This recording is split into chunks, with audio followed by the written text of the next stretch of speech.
All right, let's jump right into this explainer. We're going to uncover why the absolute most important website in all of software engineering is, well, suddenly breaking down and honestly driving dedicated developers to tears. If you're one of the 100 million plus developers who rely on GitHub to manage your code, you know it's basically the public record of software. It hosts over 420 million projects. Literally, if your code isn't on GitHub, it kind of doesn't exist. But recently, something has gone fundamentally wrong.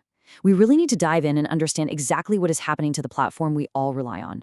So I've got to ask you directly, is your code actually safe right now? Like, have you noticed your pull requests just disappearing into the void lately? Or maybe your continuous integration actions are just hanging there endlessly? We're going to validate that very real daily productivity struggle today. You see, GitHub was built way back in 2008 as a web interface for Git. It was essentially duct taping a social network, issue tracking, and deployment tools to a basic version control server. It's the central hub of our work. But recently, developers have been literally yelling at their screens because the platform is acting like a broken vending machine that just ate your last dollar. Let's take a look under the hood here. Standard cloud providers like AWS, they promise what we call 11 nines of reliability. It's basically bulletproof. But according to third-party monitors, GitHub's uptime in April 2026 tracked at an absolutely abysmal 86%. Put simply, that is exactly 191.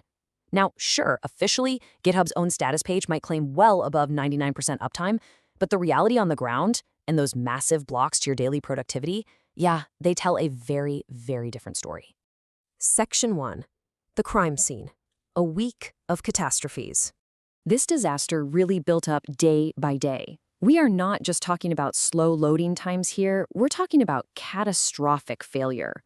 On April 23rd, the merge queue quietly unmerged 292 pull requests across 658 repos. Just let that sink in for a second. A platform whose literal only job is to not lose your code actually lost code. Then, on April 27th, GitHub's Elasticsearch subsystem gets hit by a botnet. Boom, completely takes down search capabilities for hours. And if that wasn't crazy enough, on April 28th, GitHub had to publish 2 separate blog posts on the exact same morning. One was the CTO apologizing for reliability issues, and the other? Oh, just disclosing a critical remote code execution vulnerability. Meaning a simple git push could allow hackers to run malicious code directly on GitHub servers. Just wild. Section 2. The human cost. User number 1299. 18 years. That is a staggering number. Legendary power user Mitchell Hashimoto has logged into this platform almost every single day for 18 years.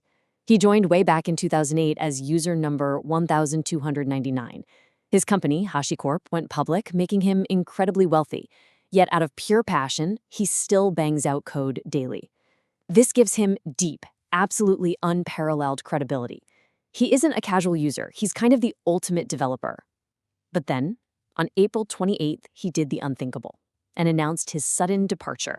While he was working daily on his incredibly popular terminal emulator called Ghosty, which is a massive project with 50,000 stars, by the way, Mitchell actually kept a physical record of his daily productivity loss.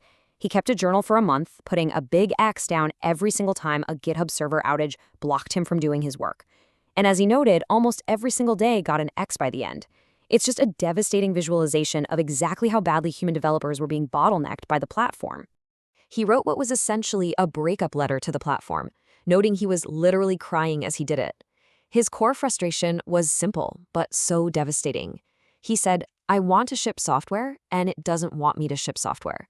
I mean, how perfectly does that capture the ultimate loss of platform trust from a dedicated developer? He packed up his 50,000-star project and took it off GitHub for good. Make no mistake, that is a massive vibe shift for the entire open source community. Section 3. The surprising culprit revealed. So the GitHub CTO actually admitted in writing that since 2025, quote, agentic development workflows have accelerated sharply. Let's translate that out of corporate speak, shall we? It basically means an army of automated bots is out there autonomously writing, testing, and pushing code. And they are completely overwhelming standard version control servers. Servers that, frankly, were fundamentally designed for human speed, not machine speed. These AI agents are basically treating the platform like a free all-you-can-eat buffet. This massive volume of automated API requests creates just an immense amount of technical debt and server strain. We're seeing real, tangible degradation in this AI coding era.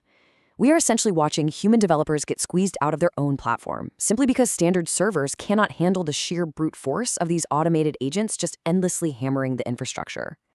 Section 4. The escape routes. If you made the mistake of choosing programming as a career, hey, the good news is you still have a home for your code. If you want to jump ship, you've got some great alternatives. First up, you have GitLab. It's highly reliable, even if some folks consider it a little bit boring.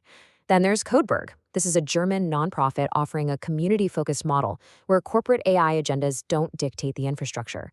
And finally, SourceHut. It's minimal and proudly boasts zero AI features whatsoever, ensuring that all your server resources are dedicated solely to human developers. Depending on what you value, one of these might just be the perfect place to relocate your career's work. I want to leave you with this final, really provocative thought.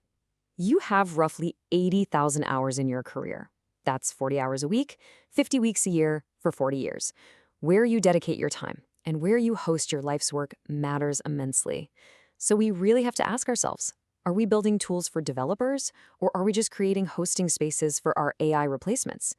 As GitHub transforms from a collaborative hub for humans into a testing ground for autonomous bots, who are these tech platforms actually serving now?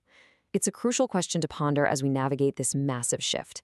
Thank you so much for joining me for this explainer, and remember to always keep questioning the tools you rely on.